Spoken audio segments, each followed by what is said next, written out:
Hello and welcome back to another Monster Monday, a series where I draw a creature from D&D and I talk about its lore and its history and what it's like to fight. You guys have been really generous with your suggestions, so I'm trying to get through them in the order that I received them, and today's suggestion comes in from Moses Wade. Although a lot of you have requested this creature, it's come up quite a lot. Today we're going to be looking at Minotaurs. And I'm super glad that we are, because this one is drenched in Greek mythology, which is, if I had a lore and mythology proficiency, I'd definitely get my bonus in Greek mythology. It's one of my particular favourites. But let's start at the beginning. What are they? What are Minotaurs? Well, Minotaurs are bovine humanoids, half cattle, half human, almost always depicted as male bulls, probably because the horns look extremely impressive. But a weird cow fact, in a lot of breeds, female cows can grow horns too, including your garden variety milking cows. Horns in cows are actually a recessive genetic trait, so even if a horned bull breeds with a non-horned cow, the offspring will definitely have no horns.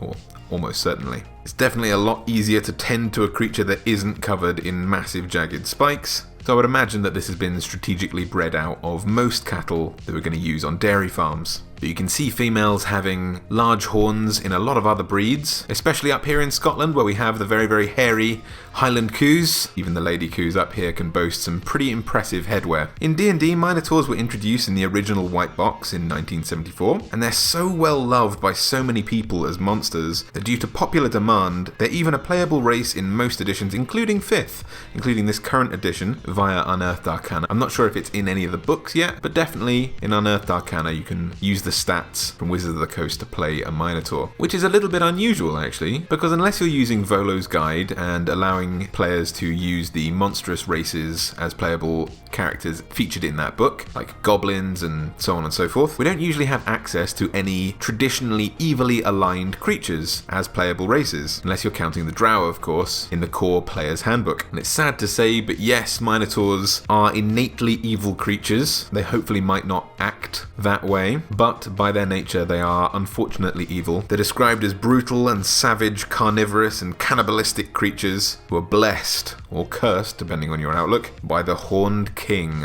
Baphomet, the Demon Lord. In real life though, cows are strictly herbivores. They're not cannibals or carnivorous in any way, shape or form. They have a really complex digestion of 4 stomachs, which are really, really good. They're very adept at digesting the kind of foods that they like, very coarse grasses and so on, where in a really lengthy process, cows will sort of chew their food, slide it into one of their first 2 stomachs, digest it for a bit, regurgitate it often, and chew on that kind of grass slime, which is called cud. You may have heard the expression chewing the cud, and then they'll redigest it again in one of the other 4 stomachs, where it gets broken down and largely goes into milk production. But if you take inspiration from the Minotaur and you choose to feed cows meat in the real world, it can lead to absolutely disastrous consequences. When I was growing up in the 90s here in the UK, there was a massive scare of what is called mad cow disease, or BSE, which got into all of our beef.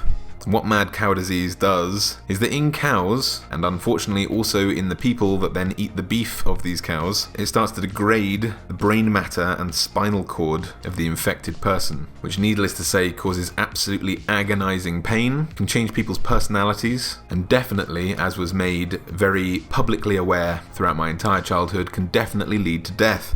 In fact, in the UK alone, since 1996, this disease has killed 177 people, and it all came from feeding cattle the remains of other cattle that had died in an aim to create cheaper beef. But in D&D, Minotaurs are meat eaters, they're cannibals, and usually, unless you're a second generation Minotaur born of other Minotaurs, Minotaurs are actually created through dark rituals. Insidious cults embark on practices where humans wear ceremonial animal masks and enter into large labyrinths and hunt other humans or other animals in an attempt to give in to their savagery, all in the name of pleasing Baphomet, which makes them naturally evil and their descendants in kind. Contrary to this, cows in the real world are very emotionally deep, however. We know that they can be almost as intelligent, pretty much as intelligent as dogs, and they generate massively rich and deep friendships. They've been known to have, on a regular basis, best friends, for example, and can become heartbroken for years if they're separated from a loved one. As I touched on before though, Minotaurs are based in Greek mythology, and rather than being created through cult-like practices, They're created very, very differently. The legend goes that a man named Minos aspired to become the king of Crete, but, no one particularly liked him. He was really boastful, a bit vain. And so to earn people's favour and hopefully become king of Crete, he started telling everybody that he was really special, because that worked out so well last time. He said that the gods were at his command and that whatever he prayed for would come true. As a quick aside, don't know why any ancient Greeks ever included the gods in their plans or invited them over for tea, etc., because whenever they do it, it seems to end in massive disaster. Either way, Minos did not get this memo, so he decided to make this massive boast, and when he did, he said to prove it, he would pray for a beautiful white bull to emerge from the depths of the ocean, and when it did, he would sacrifice it to Poseidon. Poseidon, hearing this, thought this was a fantastic deal, because he gets an awesome cow sacrifice. I mean, he has to create it first, but he wants a sacrifice. So he did it. In front of all of Crete, conjured, really, really cool white bull that just sauntered out of the sea, Poseidon now rubbing his hands together, looking forward to some tasty sea beef. But when Minos saw how beautiful Poseidon's cow was, how beautiful this bull was, he was stunned and decided that instead of sacrificing it, he would keep it. Which really vexed Poseidon, who had basically complied to make Minos look kingly, look worthy of the throne by answering his boastful prayer. Poseidon's anger or no, the people of Crete were very, very pleased with this. They were all so flabbergasted that they thought, you know what, never mind. If he can make the gods do his bidding, he's good enough to be our king, so they elected him King Minos. Apparently that's how that worked. But as is wont to happen in these stories, Poseidon wasn't quite done. He needed to punish the now King Minos, so he decided that he would make Minos' wife, Queen Pasiphae, fall in love with the bull that he had conjured. She did, and with the aid of some mechanical engineering on the part of a man called Daedalus, the father of Icarus, which I won't go into, just for fear of breaching YouTube's terms of service. The long and short of it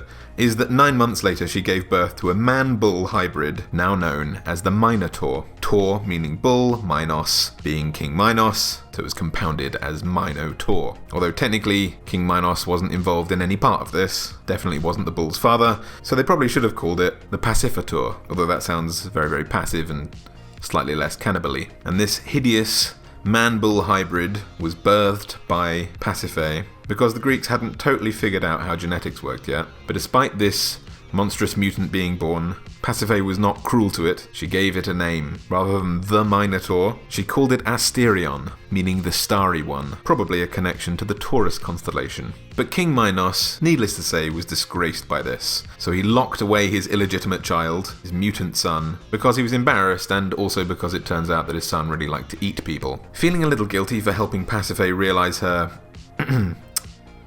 love of the bull, Daedalus created a winding labyrinth to cage the Minotaur, which was said to be almost inescapable by any person.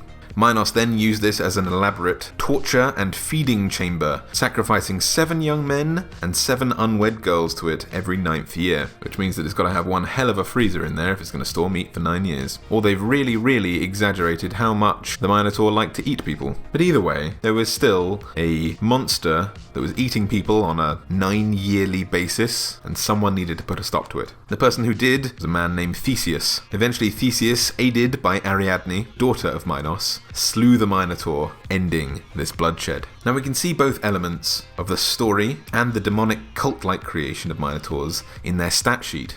They're a little bit of a fusion of both. They have dark vision, which could hint to their demonic ancestry. A lot of demons have dark vision. In fact, almost everything but humans has dark vision in D&D, but cows certainly don't. They have panoramic vision, because they have eyes on the sides of their heads, just like a lot of prey animals. So they can actually see 300 degrees at a time, compared to our 180 degree vision, for example, because we're predators, and we need to look forward to see what we're going to try and hunt, whereas prey animals need to be able to see almost entirely all around them so they can escape things that are hunting them. Minotaurs have a great axe attack, which deals 2d12 plus 4 slashing damage, which is pretty great for a challenge rating 3 creature. And they have an iconic gore attack, where they use their horns to deal 2d8 plus 4 piercing damage, which they can combine with a special ability of theirs, a charge attack, which knocks creatures prone if the Minotaur is moved more than 10 feet prior to using this gore attack. They can also give in to their savage bloodlust in the form of a move named Reckless. Just like a barbarian's reckless attack, it gives them advantage on their attacks,